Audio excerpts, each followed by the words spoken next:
মুন্সিগঞ্জের সিরাজদি খান উপজেলায় ঢাকা মাওয়া এক্সপ্রেসওয়েতে ট্রাকের পেছনে যাত্রীবাহী বাসের ধাক্কায় একজন নিহত এবং 7 জন আহত হয়েছেন।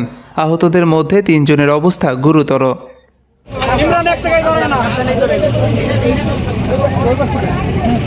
জানা যায় রবিবার রাত 9:45টার দিকে নিমতলা স্টেশনের সামনে ঢাকামুখী হাইওয়ে লেনে হানিফ পরিবহনের একটি বাস দাঁড়িয়ে থাকা ট্রাকের পেছনে ধাক্কা দিলে এই হতাহতের ঘটনা ঘটে।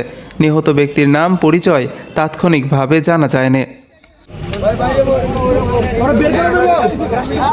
শ্রীনগর ফায়ার সার্ভিস ও সিভিল ডিফেন্সের কর্মীরা আহতদের উদ্ধার করে হাসপাতালে পাঠান। বিষয়টি নিশ্চিত করেছেন মুন্সিগঞ্জ ফায়ার সার্ভিস ও সিভিল ডিফেন্সের উপসহকারী পরিচালক মোহাম্মদ শফিকুল ইসলাম। তিনি জানান, খবর পেয়ে ফায়ার সার্ভিসের কর্মীরা দ্রুত ঘটনাস্থলে পৌঁছে আহতদের উদ্ধার করেন এবং নিহত ব্যক্তির মরদেহ হাইওয়ে পুলিশের কাছে হস্তান্তর করেন। দুর্ঘটনার পর গাড়িটি রেকারের মাধ্যমে সরিয়ে নেওয়া হয়।